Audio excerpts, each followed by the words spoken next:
Excellent. Perfect. So, let's go on to game number 3.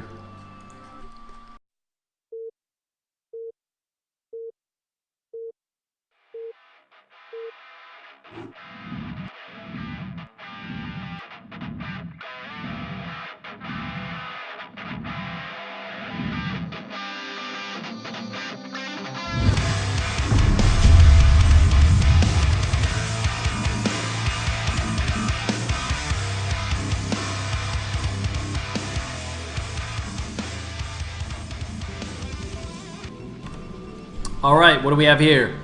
We have, as the red parrot, also the top right, Mr. Rams. At the bottom right is the teal Terran. We have Terror as our stalwart observer. Good old Nagi-sama. So, we are in vertical positions on Fighting Spirit. As you can see, the good old classic best map ever created, regardless of what the haters say. Fighting Spirit should be every map for every tournament.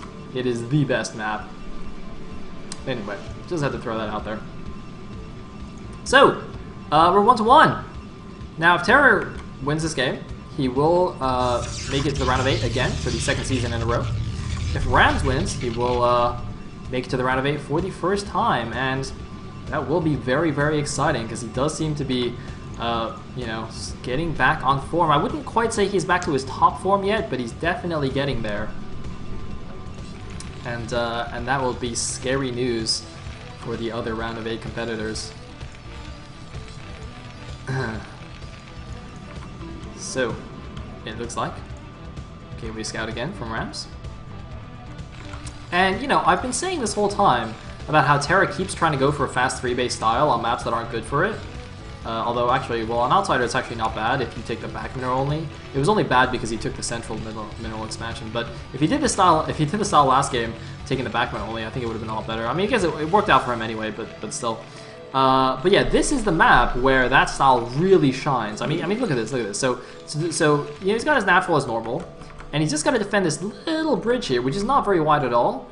And then he can basically get this third base for free because he can just wall in this ramp, put a tank behind it, and that's completely defended. So the only thing is he just needs to focus the defense on this bridge, and he has 3 bases. So you can often see Korean Terrans sometimes even just going like one factory into double expand. It's just absolutely mental, and just by, you know, brilliant positioning and good walling in, they can still defend 3 bases. It's pretty insane to watch. I think going 2-fact into the double expand is probably more common, but still, it is pretty insane.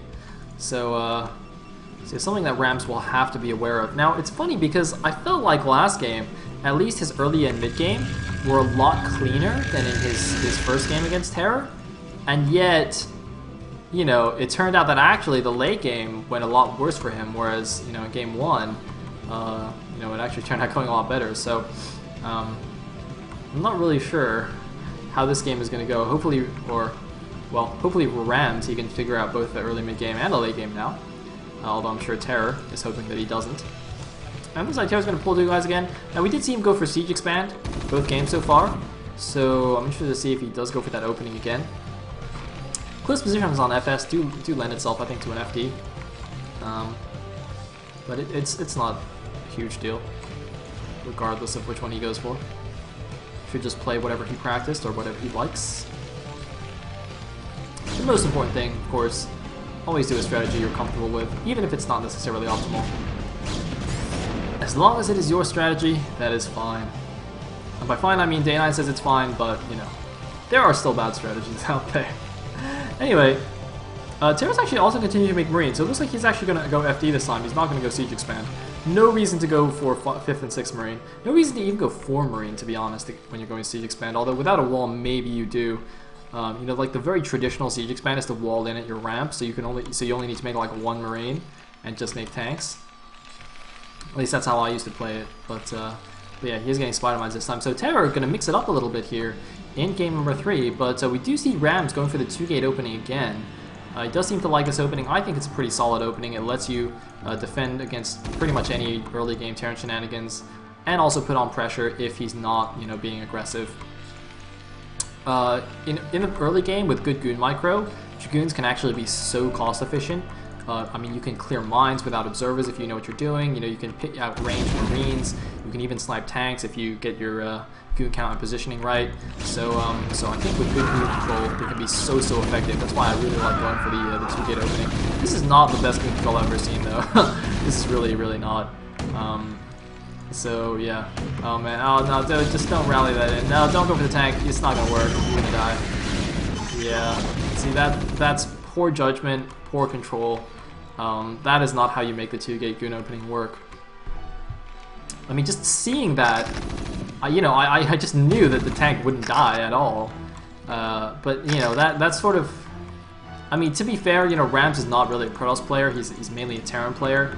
And of course, that kind of judgment with the goons does come with experience. But yeah, that was a bit of a waste there for him. And I mean, he's getting his expansion, but it's going to be slower than the Terran expansion. And you know, he got no real benefit from the 2-gate opening. So not really loving this. Not really loving this from Rams.